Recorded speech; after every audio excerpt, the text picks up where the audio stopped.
Hello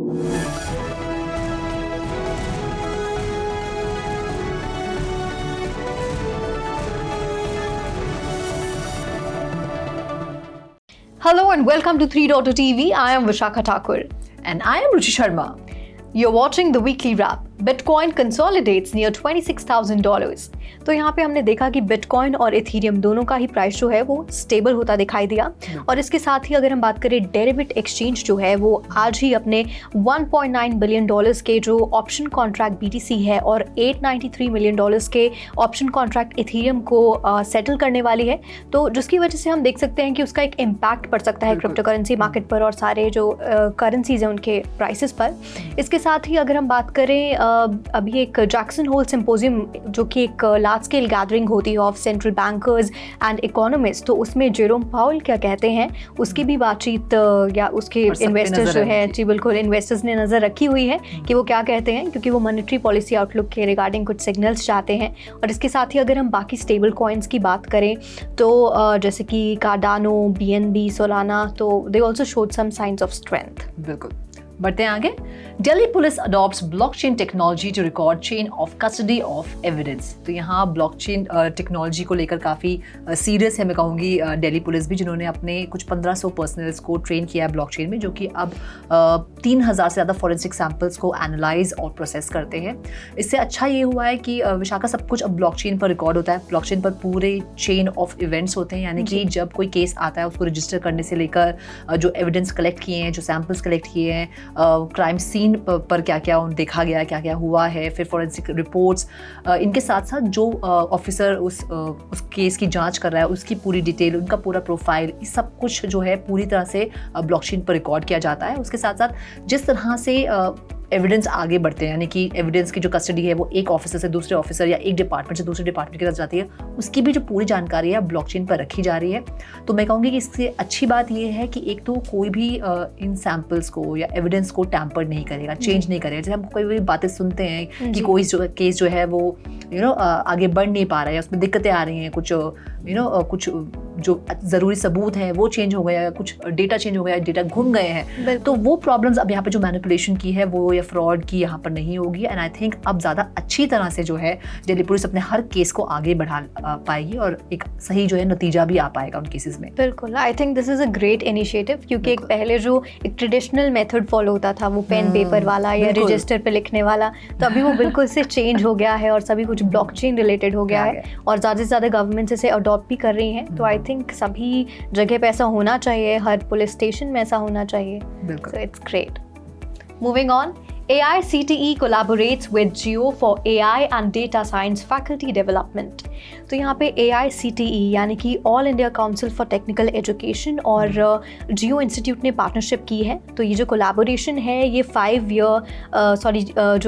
day की एक programme होने वाला है, जिसमें कि जो फैकल्टी है उन्हें और जो कुछ 40 ट्रेनिंग मेंबर्स होने वाले हैं उन्हें ट्रेन किया जाएगा सभी को, जो कि AI रिलेटेड होगा और डेटा साइंस रिलेटेड होगा। तो हमने देखा है कि AI इज़ बूमिंग और कितना ज़्यादा सभी को ज़रूरत है। जैसे कि कुछ कंपनीज़ हैं वो अपने जो उनके एम्प्लॉयज़ हैं उनको भी अपस्किल कर रही हैं, AI रिलेटेड नॉलेज दे रही हैं उन्हें। तो आई थिंक फैकल्टी यहाँ पे जो एक ये 5 दिन का एक जो ये प्रोग्राम होने वाला है, it's a great initiative by Jio and AICTE। बिल्कुल, जो AICTE के जो चेयरमैन हैं TG सीताराम, उन्होंने इस इनिशिएटिव को इनॉग्रेट किया और वो बहुत ज़्यादा एम्फसाइज करते हैं of importance of having this AI and data science knowledge.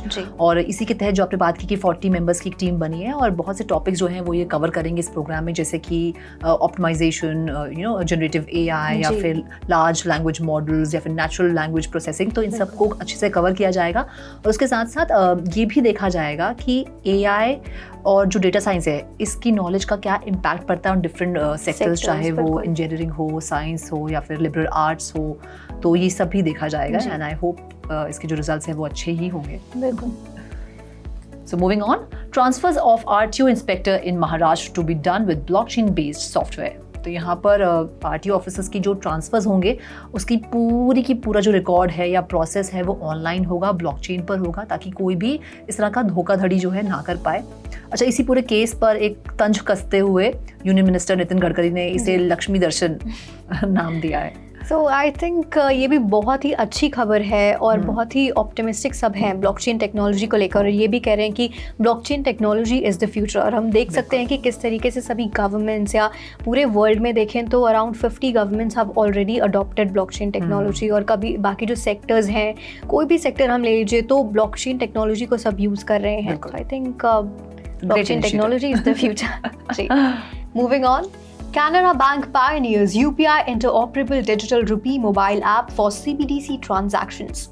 तो यहाँ पे कैनरा बैंक जो कि एक इंडिया का प्रोमिनेंट बैंक है, वो UPI interoperable digital rupee app लेकर आया है। जैसे कि हम अभी यूपीआई से आराम से एक ट्रांजैक्शंस कर लेते हैं, तो उसी तरीके से हम ये डिजिटल रुपी ट्रांजैक्शंस भी कर पाएंगे इस कैनरा बैंक के ऐप के थ्रू। सो आई थिंक ये आरबीआई के इनिशिएटिव को ही आगे लेकर जा रहा है। और जैसे हमने पहले देखा कि बैंक्स काफ़ी ज़्यादा सपोर्ट कर रहे थे सीबीडीसी को, तो अभी कैनरा बैंक भी एक हेल्पिंग हैंड बन गया है और बहुत ही ईजी हो जाएगा आई थिंक ट्रांजैक्शंस, और ज़्यादा से ज़्यादा सीबीडीसी की अडॉप्शन भी हो पाएगी। बिल्कुल। तो अब जो भी मर्चेंट्स हैं या फिर स्मॉल बिजनेसेस हैं वो डिजिटल रुपी में इजीली पेमेंट्स कर पाएंगे। और हमने देखा ये विशाखा, यूपीआई आने के बाद माई लाइफ कितनी सिंपल, कितनी ईजी, कन्वीनियंस कितना ज़्यादा लाइफ में आ गया है। क्योंकि I think I have stopped carrying cash now. आपके हाथ में फ़ोन है, यूपीआई है, आप चाहे आपको सब्जी खरीदनी है या फिर बड़ी से बड़ी चीज़ खरीदनी है, आप आराम से यूपीआई पेमेंट से कर पाते हैं। It's very very easy, convenient and quick.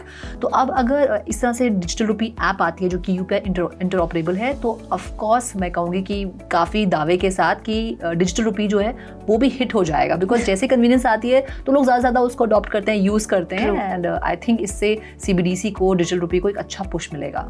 Very true. Moving on. OpenSea to discontinue its royalty enforcement tool.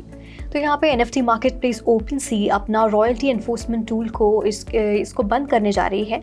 और इसके पीछे का रीज़न यही है जो उसके फाउंडर बताते हैं कि ज़्यादा से ज़्यादा इकोसिस्टम से उनको सपोर्ट नहीं मिल पाया, जिसकी वजह से वो सक्सेसफुल नहीं हुआ। बिल्कुल।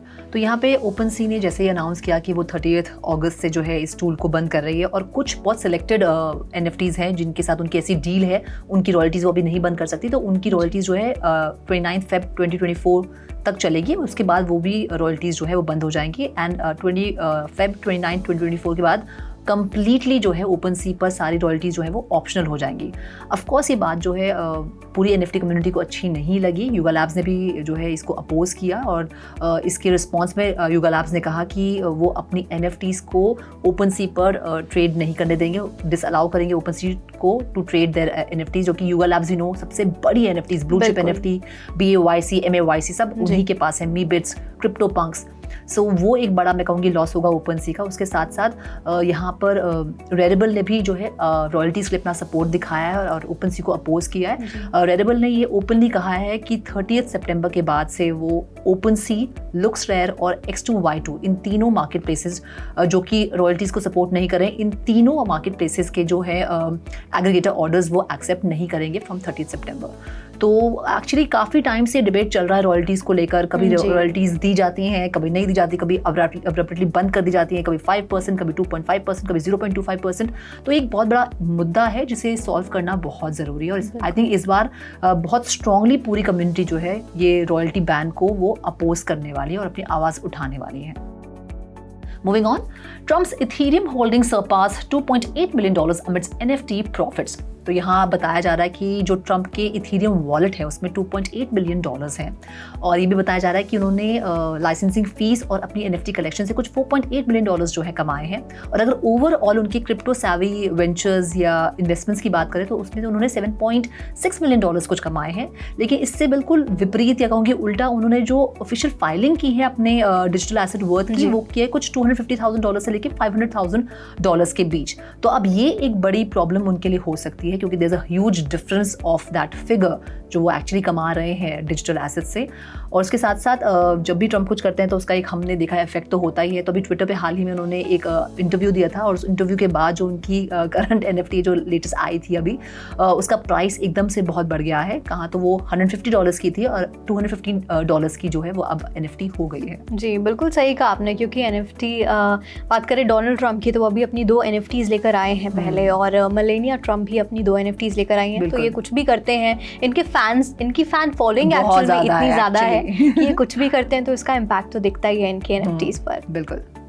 So that's all in this episode of the Weekly Wrap. This is me, Vishakha Thakur, signing off. And this is me, Ruchi Sharma, signing off. Do like, share, and subscribe to 3.TV. And for more information and stories, log on to our website www.3wordstv.io or scan the QR code. Have a great weekend.